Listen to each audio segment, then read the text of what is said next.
Students ਅੱਜ ਦੇ ਇਸ ਪ੍ਰੋਗਰਾਮ ਦੇ ਵਿੱਚ ਆਪਾਂ ਡਿਸਕਸ ਕਰਾਂਗੇ ਕਿ how to write a program to add two variables. ਠੀਕ ਹੈ, ਦੋ ਵੈਰੀਏਬਲ ਦੀ ਐਡੀਸ਼ਨ ਕਰਨ ਦੇ ਲਈ ਤੁਸੀਂ ਪ੍ਰੋਗਰਾਮ ਕਿਸ ਤਰ੍ਹਾਂ ਰਾਈਟ ਕਰੋਗੇ। ਠੀਕ ਹੈ ਜੀ, ਤਾਂ ਉਸ ਦੇ ਲਈ ਸਭ ਨੂੰ ਪਹਿਲਾਂ ਆਪਣਾ ਜਿਹੜਾ ਹੈਗਾ ਪਹਿਲੀ ਜਿਹੜੀ ਆਪਣੀ ਲਾਈਨ ਹੁੰਦੀ ਹੈਗੀ ਦੈਟ ਇਜ਼ ਹੈਸ਼ ਸਾਈਨ ਤੋਂ ਸ਼ੁਰੂ ਹੁੰਦੀ ਹੈ। ਹੈਸ਼ ਸਾਈਨ ਤੋਂ ਬਾਅਦ ਆਪਾਂ ਕੀ ਲਿਖਦੇ ਹਾਂ, ਕਿਹੜਾ ਕੀਵਰਡ ਲਿਖਦੇ ਹਾਂ, ਇਨਕਲੂਡ ਕੀਵਰਡ ਲਿਖਦੇ ਹਾਂ। ਇਨਕਲੂਡ ਤੋਂ ਬਾਅਦ ਆਪਣਾ ਲੈਸ ਦੈਨ ਵਾਲਾ ਸਿੰਬਲ, ਦੈਨ ਆਪਣੇ ਹੈਗਾ STDIO studio.h ਨਾਮ ਦੀ ਆਪਣੀ ਹੈਡਰ ਫਾਈਲ ਹੈ। ਇਹ ਹੈਡਰ ਫਾਈਲ ਦੇ ਵਿੱਚ ਜਿਹੜੇ ਫੰਕਸ਼ਨਸ ਹੈਗੇ ਉਹ ਕਿਹੜੇ ਕਿਹੜੇ ਹੈਗੇ, ਸਾਰੇ ਇਨਪੁਟ ਆਊਟਪੁੱਟ ਫੰਕਸ਼ਨ। ਜਿਹੜੀ ਦੂਜੀ ਆਪਣੀ ਹੈਡਰ ਫਾਈਲ ਹੈ ਦੈਟ ਇਜ਼ ਇਨਕਲੂਡ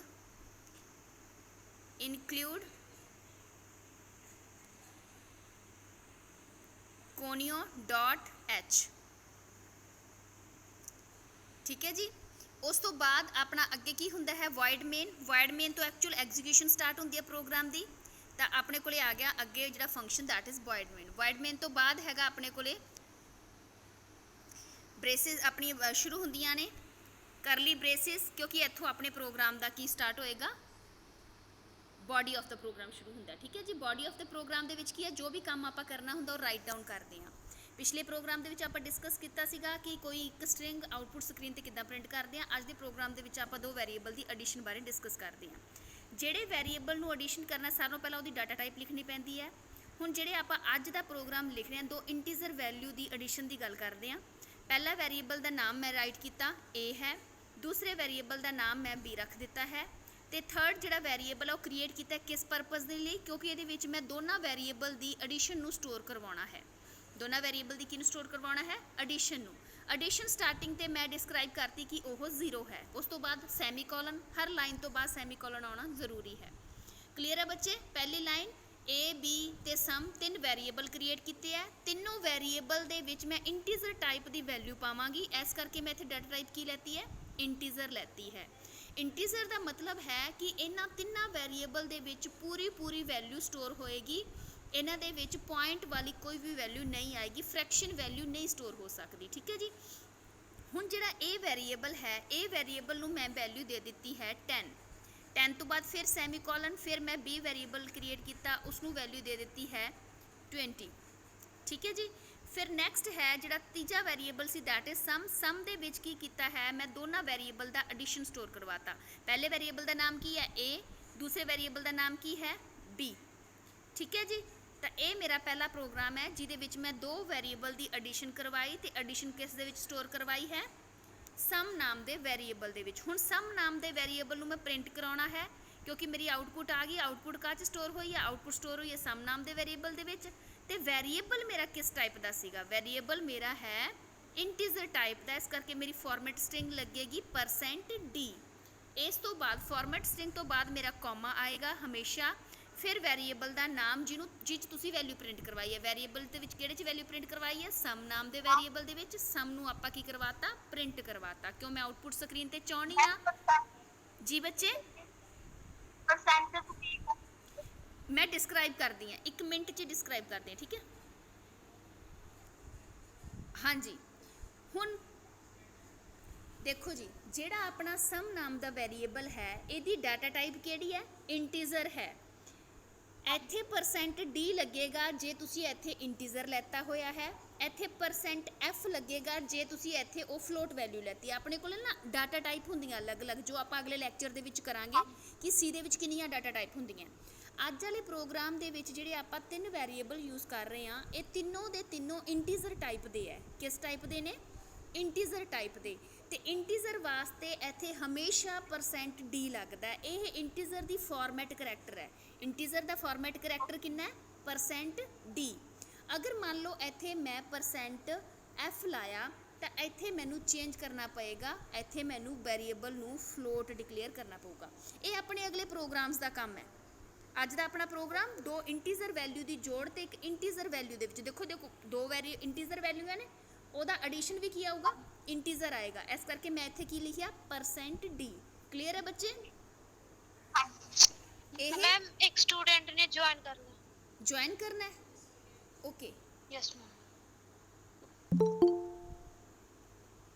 ਓਕੇ, आगे बच्चे। डन बेटा, हो गया ज्वाइन? मेरी स्क्रीन Dr. शो हो रही, स्क्रीन शो हो रही है बच्चे?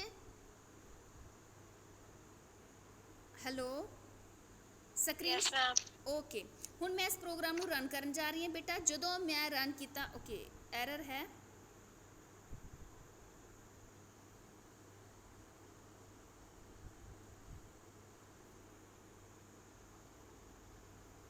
ਇਹ ਕਿੱਥੇ ਲੱਗਿਆ ਹੋਇਆ? ਆ ਸਿੰਬਲ ਕਿੱਥੇ ਲੱਗਿਆ ਹੋਇਆ?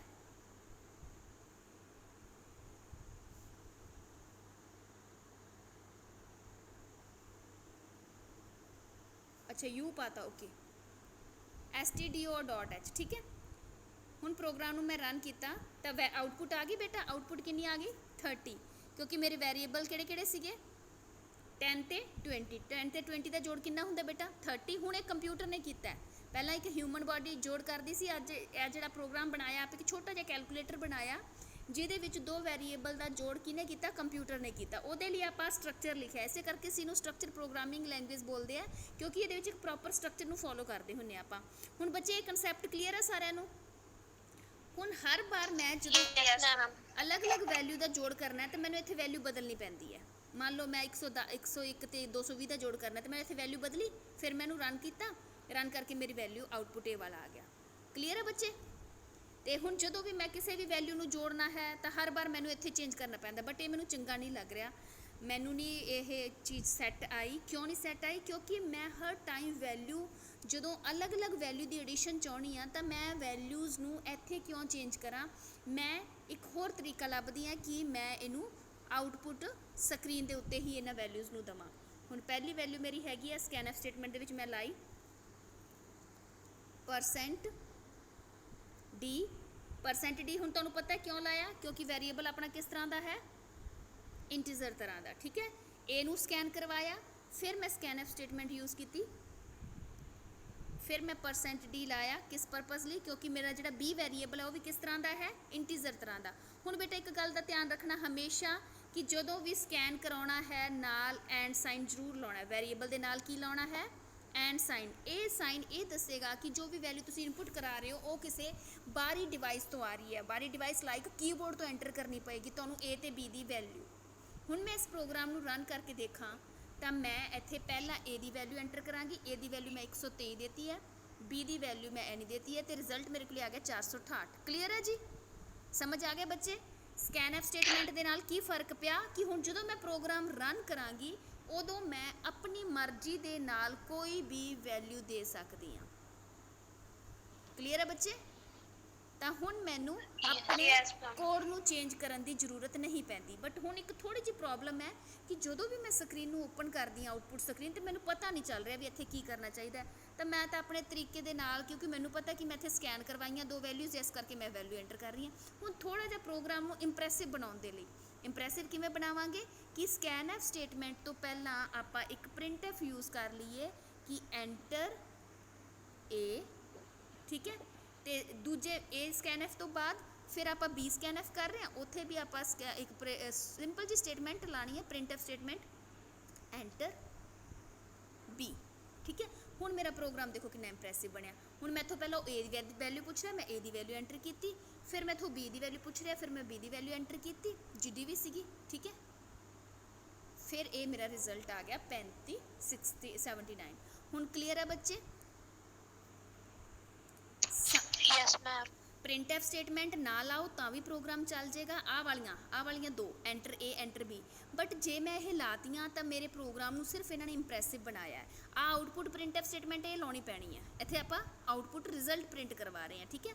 ਤਾਂ ਪ੍ਰਿੰਟਫ ਸਟੇਟਮੈਂਟ ਅੱਜ ਦੀ ਜਿਹੜੀ ਵੀਡੀਓ ਸੀ ਉਹਦੇ ਵਿੱਚ ਇਹੀ ਹੈ ਕਿ ਆਪਾਂ ਦੋ ਤਰ੍ਹਾਂ ਦੀਆਂ ਸਟੇਟਮੈਂਟ ਯੂਜ਼ ਕਰ ਰਹੇ ਹਾਂ, printf and scanf. Printf output statement ਹੁੰਦੀ ਹੈ, ਇਹਦੇ ਵਿੱਚ ਜੋ ਵੀ ਚੀਜ਼ ਤੁਸੀਂ ਐਜ਼ ਇਟ ਇਜ਼ ਆਊਟਪੁੱਟ ਕਰਾਉਣਾ ਚਾਹੁੰਦੇ ਹੋ ਕੰਪਿਊਟਰ ਦੀ ਸਕਰੀਨ ਤੇ, ਆਊਟਪੁੱਟ ਸਕਰੀਨ ਉੱਤੇ, ਉਹ ਚੀਜ਼ ਲਿਖੀ ਜਾਂਦੀ ਹੈ ਡਬਲ ਕੋਟਸ ਦੇ ਵਿੱਚ। ਸਕੈਨਫ ਤੁਹਾਡੀ ਇਨਪੁੱਟ ਸਟੇਟਮੈਂਟ ਹੁੰਦੀ ਹੈ, ਇਹਦੇ ਵਿੱਚ ਕਿਸੇ ਵੀ ਵੈਰੀਏਬਲ ਨੂੰ ਵੈਲਿਊ ਤੁਸੀਂ ਕੀਬੋਰਡ ਦੇ ਰਾਹੀਂ ਦੇਣੀ ਹੁੰਦੀ ਹੈ। ਕਲੀਅਰ ਹੈ ਬੱਚੇ? Printf and scanf. Printf is output statement, ਇਹ ਦੋ ਤਰੀਕੇ ਨਾਲ ਯੂਜ਼ ਹੁੰਦੀ ਹੈ। ਪਹਿਲਾ ਤਰੀਕਾ, ਕੋਈ ਵੀ string as it is output screen ਤੇ ਚਾਹੁੰਦੇ ਹੋ ਡਬਲ ਕੋਟਸ ਦੇ ਵਿੱਚ ਲਿਖੋ। ਦੂਜਾ ਪ੍ਰਿੰਟਫ, ਜਦੋਂ ਤੁਸੀਂ ਕੋਈ ਵੈਰੀਏਬਲ ਜਿਹਦੇ ਵਿੱਚ ਰਿਜ਼ਲਟ ਪਾਇਆ ਹੈ ਉਹਨੂੰ ਆਊਟਪੁੱਟ ਸਕਰੀਨ ਤੇ ਪ੍ਰਿੰਟ ਕਰਾਉਣਾ ਤੇ ਇੱਥੇ ਤੁਹਾਨੂੰ ਫਾਰਮੈਟ ਸਟ੍ਰਿੰਗ ਐਂਟਰ ਕਰਨੀ ਪਏਗੀ ਤੇ ਕੌਮਾ ਪਾ ਕੇ ਵੈਰੀਏਬਲ ਦਾ ਨਾਮ ਵੀ ਲਿਖਣਾ ਪਊਗਾ ਵੀ ਕਿਹਨੂੰ ਪ੍ਰਿੰਟ ਕਰਾਉਣਾ ਚਾਹੁੰਦੇ ਹੋ। ਤੇ ਸਕੈਨਐਫ ਸਟੇਟਮੈਂਟ ਦੇ ਵਿੱਚ ਤੁਸੀਂ ਐਦਾਂ ਦਾ ਕੁਝ ਵੀ ਨਹੀਂ ਲਿਖ ਸਕਦੇ ਕਿ ਸਮ a = this b is, ਇਹ ਸਕੈਨਐਫ ਦੇ ਵਿੱਚ ਕਦੇ ਵੀ ਨਹੀਂ ਯੂਜ਼ ਕਰਨਾ। ਸਕੈਨਐਫ ਦੇ ਵਿੱਚ ਸਿਰਫ ਤੇ ਸਿਰਫ ਜਿਹੜਾ ਤੁਹਾਡਾ ਫਾਰਮੈਟ ਕਰੈਕਟਰ ਆਏਗਾ। ਫਾਰਮੈਟ ਕਰੈਕਟਰ ਕੀ ਕਿ a ਦੀ ਟਾਈਪ ਕੀ ਹੈ ਇੰਟੀਜ਼ਰ, ਇਸ ਕਰਕੇ %d, b ਦੀ ਟਾਈਪ ਕੀ ਹੈ ਇੰਟੀਜ਼ਰ, ਇਸ ਕਰਕੇ %d। ਡਨ ਬੱਚੇ? Yes, ma'am. ਕੋਈ ਹਾਂਜੀ ਕੋਈ ਪ੍ਰੋਬਲਮ ਜੀ? ਜਿਹੜਾ ਤੁਸੀਂ ਸਮ ਦੇ ਇਕੁਅਲ 0 ਲਿਖਿਆ ਉਹ ਕਿਉਂ ਲਿਖਿਆ ਜੀ? ਕਿਉਂਕਿ ਸਟਾਰਟਿੰਗ ਦੇ ਵਿੱਚ ਮੇਰੇ ਸਮ ਦੇ ਵਿੱਚ ਕੋਈ ਵੀ ਵੈਲਿਊ ਨਹੀਂ ਹੈ। ਸਟਾਰਟਿੰਗ ਦੇ ਵਿੱਚ ਮੇਰੇ ਸਮ ਦੀ ਵੈਲਿਊ ਕਿੰਨੀ ਹੈ 0। ਉਸ ਤੋਂ ਬਾਅਦ ਹੁਣ ਦੇਖੋ ਬੇਟਾ ਮੈਂ ਇਹ ਸਮ ਦੀ ਕੋਈ ਵੈਲਿਊ ਨਾ ਦੇਵਾਂ ਤਾਂ ਬਾਈ ਡਿਫਾਲਟ ਇਹ ਕੋਈ ਹੋਰ ਵੈਲਿਊ ਚੱਕ ਲਏਗਾ, ਠੀਕ ਹੈ। ਇਸ ਕਰਕੇ ਮੈਨੂੰ ਇਨੀਸ਼ੀਅਲਾਈਜ਼ ਕਰਵਾਤਾ 0। ਤੁਸੀਂ a ਤੇ b ਨੂੰ ਇੱਥੇ ਵੀ ਵੈਲਿਊ ਦੇ ਸਕਦੇ ਹੋ। ਇਹ ਤਾਂ ਮੇਰੀ ਵੈਲਿਊ ਹੈ ਕਿ ਸਮ ਦੇ ਵਿੱਚ ਸਟਾਰਟਿੰਗ 'ਚ ਵੈਲਿਊ 0 ਹੈ, ਫਿਰ ਕੀ ਆਏਗਾ a ਤੇ b ਦਾ ਜੋੜ, ਠੀਕ ਹੈ। Okay ma'am. ਵੀ 0 ਦੇ ਵਿੱਚ ਕੁਝ ਵੀ ਐਡ ਕਰੋਗੇ ਉਹੀ ਆਏਗਾ ਬੇਟੇ। ਸਮ ਦੀ ਸਟਾਰਟਿੰਗ 'ਚ ਵੈਲਿਊ 0 ਹੈ, ਜਦੋਂ ਇਹਦੇ 'ਚ a ਤੇ b ਦਾ ਜੋੜ ਆਏਗਾ ਤੇ ਸਿਰਫ a ਦੀ ਵੈਲਿਊ 10 ਹੈ ਤੇ b ਦੀ 20 ਹੈ ਤਾਂ 30 ਹੀ ਆਏਗਾ, ਪਿਛਲੀ ਪੁਰਾਣੀ ਕੋਈ ਵੈਲਿਊ ਨਹੀਂ ਰਹੇਗੀ ਇਹ 'ਚ, ਠੀਕ ਹੈ। ਇਹ ਨਾ ਲਵੋ ਤਾਂ ਵੀ ਤੁਹਾਡਾ ਪ੍ਰੋਗਰਾਮ ਚੱਲ ਜਾਏਗਾ। ਇਹ ਨਹੀਂ ਹੈਗਾ ਕਿ ਪ੍ਰੋਗਰਾਮ ਨਹੀਂ ਚੱਲੇਗਾ, ਪ੍ਰੋਗਰਾਮ ਰਨ ਹੋ ਜਾਏਗਾ, ਠੀਕ ਹੈ। a ਦੀ ਵੈਲਿਊ ਮੈਂ ਦੇਤੀ 23। ਇਹ ਇਨੀਸ਼ੀਅਲਾਈਜੇਸ਼ਨ ਸਟੇਟਮੈਂਟ ਹੈ। ਮੈਂ ਸਟੇਟਮੈਂਟ ਤਾਂ ਲੈਤੀ ਹੈ ਕਿਉਂਕਿ ਮੈਨੂੰ ਐ ਕਿ ਸਮ ਸਟਾਰਟਿੰਗ ਤੇ 0 ਹੈ, ਸਟਾਰਟਿੰਗ 'ਚ ਕੋਈ ਵੈਲਿਊ ਨਹੀਂ ਉਹ 'ਚ। ਕਲੀਅਰ ਆ? ਡਨ ਬੱਚੇ? Yes ma'am. ਓਕੇ, ਹੁਣ ਕੋਈ ਦਿੱਕਤ ਇਸ ਪ੍ਰੋਗਰਾਮ ਨੂੰ ਕਰ ਲਿਆ? ਹੁਣ ਆਪਾਂ ਅਗਲਾ ਸਟੈਪ ਕਰਦੇ ਹਾਂ। ਹਜੇ ਵੀ ਕੋਈ ਪ੍ਰੋਬਲਮ ਹੈ ਬੇਟਾ ਦੁਬਾਰਾ ਪੁੱਛ ਲਓ, ਮੈਂ ਦੁਬਾਰਾ ਰਨ ਕਰਕੇ ਦੱਸ ਦਾਂਗੀ, ਦੁਬਾਰਾ ਤੁਹਾਨੂੰ ਸਟੇਟਮੈਂਟ ਬਾਰੇ ਦੱਸ ਦਾਂਗੀ ਕਿਹੜੀ ਸਟੇਟਮੈਂਟ ਕਿੱਦਾਂ ਯੂਜ਼ ਕੀਤੀ ਹੈ। ਅੱਗੇ ਮੂਵ ਕਰੀਏ। Yes ma'am. ਓਕੇ, ਅਗਲਾ ਹੈਗਾ ਬੇਟਾ, ਅਗਲਾ ਜਿਹੜਾ ਤੁਹਾਨੂੰ ਵੀਡੀਓ ਭੇਜਿਆ ਉਹਦੇ ਵਿੱਚ ਦੂਜੀ ਚੀਜ਼ ਮੈਂ ਦੱਸੀ ਸੀ ਕਮੈਂਟ ਕਿੱਦਾਂ ਲਾਉਂਦੇ ਆ। ਕਮੈਂਟ ਦੋ ਤਰ੍ਹਾਂ ਦੇ ਹੁੰਦੇ ਆ। ਹੁਣ ਮੰਨ ਲਓ ਕਿ ਮੈਂ ਪ੍ਰੋਗਰਾਮ ਲਿਖਿਆ, ਮੈਨੂੰ ਪਤਾ ਹੈ ਪ੍ਰੋਗਰਾਮ ਕਾਹਦੇ ਬਾਰੇ ਆ, ਬਟ ਕੋਈ ਆਊਟਸਾਈਡਰ ਆਵੇ ਤਾਂ ਉਹਦੇ ਵਾਸਤੇ ਮੈਂ ਆਪਣੇ ਪ੍ਰੋਗਰਾਮ ਨੂੰ ਟਾਈਟਲ ਦੇਤਾ program of addition, program of addition. Clear ਹੈ? ਹੁਣ ਇਸ ਚੀਜ਼ ਨੇ ਰਨ ਨਹੀਂ ਹੋਣਾ, ਇਹ ਜਿਹੜਾ ਕਮੈਂਟ ਹੁੰਦਾ ਇਹਨੇ ਰਨ ਨਹੀਂ ਹੋਣਾ, ਬਟ ਇਹ ਕਾਹਦੇ ਵਾਸਤੇ ਰੱਖਿਆ ਗਿਆ ਕਿਉਂਕਿ ਜਦੋਂ ਵੀ ਆਪਾਂ ਕੋਈ ਵੀ ਕੰਮ ਕਰਦੇ ਨਾ ਉਹਨੂੰ ਇੱਕ ਟਾਈਟਲ ਦੇ ਦਿੰਦੇ ਆ। ਤੇ ਸੇਮ ਮੈਂ ਹੁਣ ਸੀ 'ਚ ਪ੍ਰੋਗਰਾਮ ਲਿਖ ਰਹੀ ਹਾਂ, ਮੈਂ ਉਹਦਾ ਟਾਈਟਲ ਦੇਤਾ ਕਿ ਇਹ ਪ੍ਰੋਗਰਾਮ ਕਾਹਦੇ ਬਾਰੇ ਹੈ, ਇਹ ਪ੍ਰੋਗਰਾਮ ਐਡੀਸ਼ਨ ਬਾਰੇ ਹੈ, ਠੀਕ ਹੈ। ਐਡੀਸ਼ਨ ਆਫ 2 ਵੈਰੀਏਬਲ, ਉਹ ਮੇਰੀ ਮਰਜ਼ੀ, ਮੈਂ ਕੁਛ ਮਰਜ਼ੀ ਲਿਖਾ ਕਿਉਂਕਿ ਇਸ ਚੀਜ਼ ਨੇ ਕੀ ਨਹੀਂ ਹੋਣਾ, ਰਨ ਨਹੀਂ ਹੋਣਾ। ਇਹ ਸਿਰਫ ਤੇ ਸਿਰਫ ਡਾਕੂਮੈਂਟੇਸ਼ਨ ਪਰਪਸ ਵਾਸਤੇ ਹੈ। ਡਾਕੂਮੈਂਟੇਸ਼ਨ ਦਾ ਮਤਲਬ ਕੀ ਹੁੰਦਾ ਹੈ ਕਿ ਤੁਸੀਂ ਆਪਣੇ ਪ੍ਰੋਗਰਾਮ ਦੇ ਵਿੱਚ ਕਮੈਂਟ ਲਾ ਕੇ ਕਿਸੇ ਵੀ ਅਨਨੋਨ ਪਰਸਨ ਜਿਹੜਾ ਫੈਮਿਲੀਅਰ ਨਹੀਂ ਹੈ ਤੁਹਾਡੇ ਸੌਫਟਵੇਅਰ ਦੇ ਨਾਲ, ਉਹਨੂੰ ਇਹ ਦੱਸ ਸਕਦੇ ਹੋ ਕਿ ਪ੍ਰੋਗਰਾਮ ਦੇ ਕਿਹੜੇ ਹਿੱਸੇ ਦੇ ਵਿੱਚ ਕੀ ਕੰਮ ਹੋ ਰਿਹਾ ਹੈ ਤੇ ਇਹ ਪ੍ਰੋਗਰਾਮ ਕਾਹਦੇ ਬਾਰੇ ਹੈ। ਇਹ ਤਾਂ ਹੈਗਾ ਸਿੰਗਲ ਲਾਈਨ ਕਮੈਂਟ। ਜੇ ਇੱਕ ਲਾਈਨ ਦੇ ਵਿੱਚ ਕਮੈਂਟ ਲਿਖਣਾ ਹੈ ਤਾਂ ਡਬਲ ਸਲੈਸ਼ ਕਰ ਦਿਓ, ਕਿਸੇ ਵੀ ਲਾਈਨ ਦੇ ਅੱਗੇ ਬੇਟਾ ਡਬਲ ਸਲੈਸ਼ ਲਾ ਦਿਓ, ਉਹ ਲਾਈਨ ਕਮੈਂਟ 'ਚ ਆ ਜੂਗੀ, ਉਹਨੇ ਰਨ ਨਹੀਂ ਹੋਣਾ। ਹੁਣ ਮੈਂ ਇਸੇ ਪ੍ਰੋਗਰਾਮ ਨੂੰ ਹੁਣ ਆਪਾਂ ਪ੍ਰਿੰਟਐਫ ਐਂਟਰ ਬੀ ਦੇ ਅੱਗੇ ਕੀ ਲਾਤਾ, ਡਬਲ ਸਲੈਸ਼ ਲਾਤਾ। ਹੁਣ ਇਹਨੂੰ ਮੈਂ ਰਨ ਕਰਕੇ ਦਿਖਾਵਾਂ ਤਾਂ ਐਂਟਰ ਏ ਆਇਆ, ਇਹਨੂੰ ਐਂਟਰ ਕੀਤਾ ਤੇ ਇਹਦੇ ਵਿੱਚ ਮੈਂ ਵੈਲਿਊ ਪਾਤੀ। ਹੁਣ ਦੇਖੋ ਬੀ ਆਏਗਾ ਨਹੀਂ, ਐਂਟਰ ਬੀ ਆਏਗਾ ਨਹੀਂ, ਕਿਉਂ? ਐਂਟਰ ਬੀ ਕਾਹ 'ਚ ਆ ਗਿਆ, ਕਮੈਂਟ 'ਚ ਆ ਗਿਆ। ਸਮਝ ਆ ਰਹੀ ਮੇਰੀ ਗੱਲ? ਕਿਸੇ ਵੀ ਲਾਈਨ ਦੇ ਅੱਗੇ ਜਦੋਂ ਤੁਸੀਂ ਡਬਲ ਸਲੈਸ਼ ਲਾ ਦਿੰਦੇ ਹੋ ਤਾਂ ਉਹ ਕਮੈਂਟ ਦੇ ਵਿੱਚ ਆ ਜਾਂਦਾ ਹੈ। ਕਮੈਂਟ ਦਾ ਮਤਲਬ ਕਿ ਇਹ ਪੋਰਸ਼ਨ ਸਿਰਫ ਤੇ ਸਿਰਫ ਡਾਕੂਮੈਂਟੇਸ਼ਨ ਵਾਸਤੇ ਹੈ, ਯੂਜ਼ਰ ਨੂੰ ਸਿਰਫ ਪੜ੍ਹਨ ਵਾਸਤੇ ਯੂਜ਼ ਕੀਤਾ ਗਿਆ ਹੈ, ਇਹਨੇ ਰਨ ਨਹੀਂ ਹੋਣਾ। ਇਹ ਪੋਰਸ਼ਨ ਸਿਰਫ ਤੁਹਾਡੀ ਜਿਹੜਾ ਪ੍ਰੋਗਰਾਮ ਤੁਸੀਂ ਲਿਖਿਆ ਉਹਦੇ ਬਾਰੇ ਦੱਸਦਾ ਹੈ ਕਿ ਇੱਥੇ ਆਹ ਕੰਮ ਹੋ ਰਿਹਾ, ਇੱਥੇ ਆਹ ਕੰਮ ਹੋ ਰਿਹਾ। ਮੰਨ ਲਓ ਇੱਥੇ ਮੈਂ ਸਕੈਨ ਕਰਵਾ ਰਹੀ ਹਾਂ ਤਾਂ ਮੈਂ ਇਹਦੇ ਕਮੈਂਟ 'ਚ ਇੱਥੇ ਲਿਖ ਸਕਦੀ ਹਾਂ ਸਕੈਨਿੰਗ ऑफ ए, कमेंट लिखता, सॉरी